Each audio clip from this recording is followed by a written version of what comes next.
انما ذلكم الشیطان یخوف اولیاءه فلا تخافوهم وخافون ان کنتم مؤمنین۔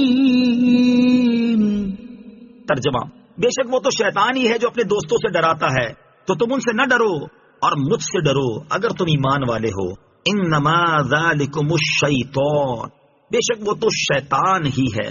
یہاں پچھلے واقعے ہی کا بیان ہے کہ وہ تو شیطان ہے جو مسلمانوں کو مشرکین کی کثرت سے ڈراتا ہے، جیسا کہ نعیم بن مسعود نے کیا کہ وہ اپنے دوستوں سے ڈراتا ہے۔ لیکن اللہ تعالیٰ تمہیں حکم دیتا ہے کہ ان منافقین اور مشرکین کا خوف نہ کرو جو شیطان کے دوست ہیں، بلکہ صرف اللہ تعالیٰ سے ڈرو، کیونکہ ایمان کا تقاضا ہی یہ ہے کہ بندے کو خدا کا خوف ہو، اور جب یہ خوف پیدا ہو جاتا ہے تو پھر کسی دوسرے کا خوف باقی نہیں رہتا۔ اس آیت مبارکہ سے پتہ چلا کہ مسلمانوں کو کافروں سے ڈرانا، مسلمانوں کے حوصلے پست کرنا، ان کے سامنے کافروں کی طاقت کو بڑا چڑھا کر پیش کرنا تاکہ مسلمان ہمت ہار بیٹھیں اور کفار سے مقابلے کا نام تک نہ لیں، یہ سب حرکتیں کفار و منافقین کی ہیں۔ ایسے لوگوں کی ہمارے زمانے میں کمی نہیں جنہیں مسلمانوں کو تو ہمت و حوصلہ دینے کی توفیق نہیں، لیکن وہ کفار کی طاقت کو ایسا بڑا چڑھا کر پیش کریں گے کہ مسلمان ان سے مقابلے کا نام لینے سے بھی گھبرائیں۔ اخبار وغیرہ کا مطالعہ کرنے والوں سے یہ بات پوشیدہ نہیں۔ وَلَا يَحْزُنكَ الَّذِينَ يُسَارِعُونَ فِي الْكُفْرِ إِنَّهُمْ لَن يَضُرُّوا اللَّهَ شَيْئًا يريد الله ألا يجعل لهم حظا في الآخرة ولهم عذاب عظيم۔ ترجمہ: اور اے حبیب تم ان کا کچھ غم نہ کرو جو کفر میں دوڑے جاتے ہیں، وہ اللہ کا کچھ نہیں بگاڑ سکیں گے۔ اللہ یہ چاہتا ہے کہ ان کا آخرت میں کوئی حصہ نہ رکھے اور ان کے لیے بڑا عذاب ہے۔ وَلَا يَحْزُنْكَ الَّذِينَ يُسَارِعُونَ فِي الْكُفْرِ، اور اے حبیب تم ان کا کچھ غم نہ کرو جو کفر میں دوڑے جاتے ہیں۔ حضور اقدس صلی اللہ تعالی علیہ وسلم کی تسلی کے لیے یہ آیت مبارکہ نازل ہوئی کہ آپ ان لوگوں کا غم نہ کریں جو کفر میں دوڑے جاتے ہیں اور اس کے لیے کوشش کرتے ہیں، خواہ وہ کفار قریش ہوں یا منافقین یا یہودیوں کے سردار یا مرتدین، یہ سب آپ علیہ الصلوۃ والسلام کے مقابلے کے لیے کتنے ہی لشکر جمع کر لیں، کامیاب نہ ہوں گے۔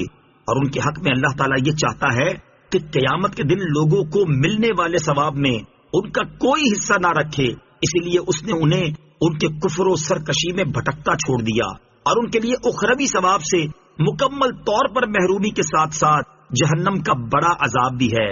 تو اے حبیب صلی اللہ تعالی علیہ وسلم، جن کے لیے ناکامی، محرومی اور دردناک عذاب مقدر ہو چکا ہے، ان سے کوئی اندیشہ کرنے کی ضرورت نہیں۔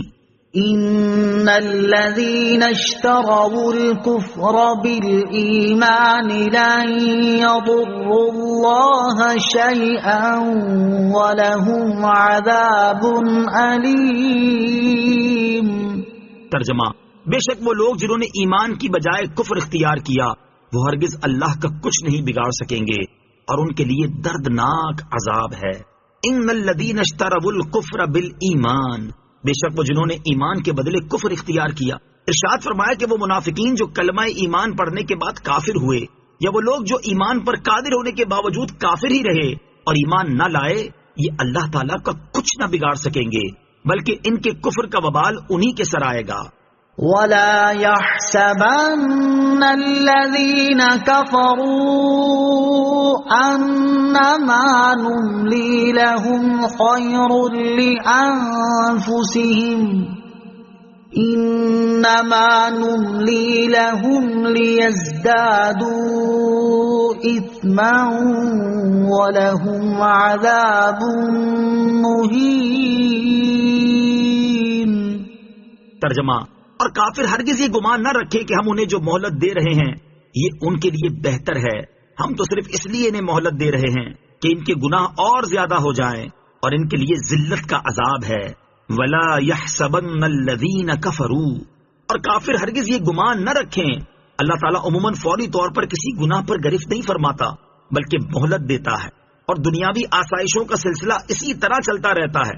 اس سے بہت سے لوگ اس دھوکے میں پڑے رہتے ہیں کہ ان کا کفر اور ان کی حرکتیں کچھ نقصان دہ نہیں ہیں۔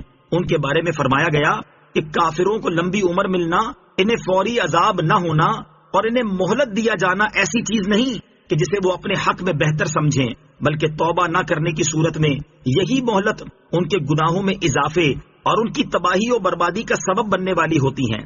لہٰذا اس مہلت کو اپنے حق میں ہرگز بہتر نہ سمجھیں۔ لمبی عمر پانا کیسا ہے؟ لمبی عمر پانا اچھا بھی ہو سکتا ہے اور برا بھی۔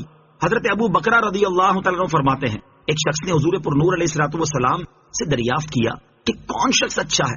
ارشاد فرمایا جس کی عمر دراز ہو اور عمل اچھے ہوں۔ عرض کیا گیا اور بدتر کون ہے؟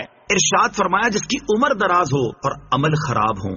حضرت ابو ہریرہ رضی اللہ تعالیٰ عنہ فرماتے ہیں، قضاء قبیلے کے دو شخص نبی اکرم علیہ الصلوۃ والسلام پر ایمان لائے، ان میں ایک تو شہید ہو گیا اور دوسرا مزید 1 سال تک زندہ رہا۔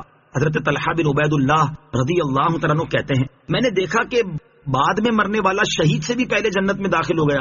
مجھے اس پر تعجب ہوا تو صبح میں نے یہ واقعہ حضور سید المرسلین صلی اللہ تعالی علیہ وسلم سے عرض کیا تو ارشاد فرمایا، کیا اس نے اس کے بعد 1 رمضان کے روزے نہ رکھے تھے اور 6000 رکعت نماز اور اتنی سنتیں نہ پڑھی تھی؟